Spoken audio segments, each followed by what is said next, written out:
जी ने उस समय महाराज स्वयं प्रकट होकर के एक रूप से तो पूजा करवाई गोवर्धन नाथ की और एक रूप से महाराज स्वयं भोग लगाया। तो अब तो सभी गोपियों में आपस में चर्चा होने लगी कि बहन हमें तो ऐसा लग रहा है जैसे कुछ दाल में काला है, ये जो कृष्ण के भगवान हैं ये बिल्कुल कृष्ण जैसे दिखते हैं। तब महाराज अन्य गोपियां कहने लगी बहन दाल में कारो ना है, पूरी की पूरी दाल ही कारी है।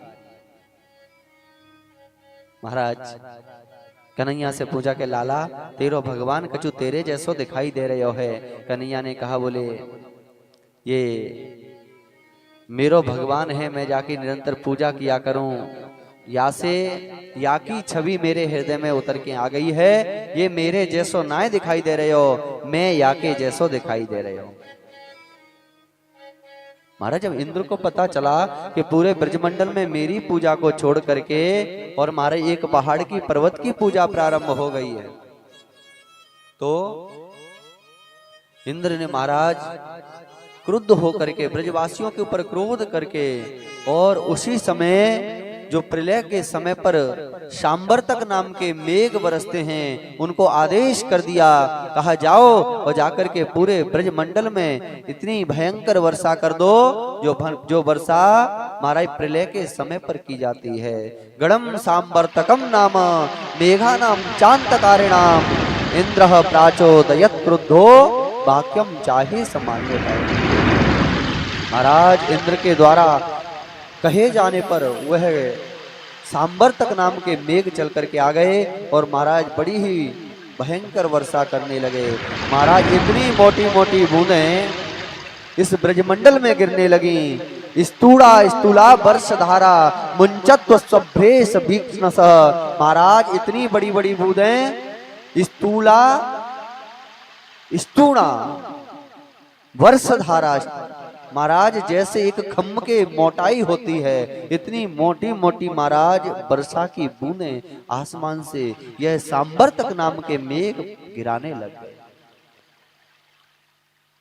जब महाराज ये बूंदें नीचे गिरने लगी तो सभी ब्रजवासी दौड़ करके भगवान श्री कृष्ण की शरण में चल करके आए और सबने हाथ जोड़ करके कहा कृष्ण कृष्ण महाभाग त्वन्नाथं गोकुलम प्रभो त्रातुर्मर्हसि देवान्नः कुपितो भक्तवत्सल।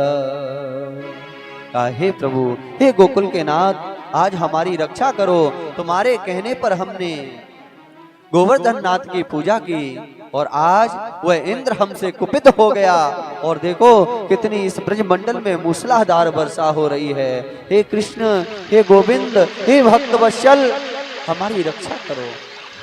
कन्हैया ने कहा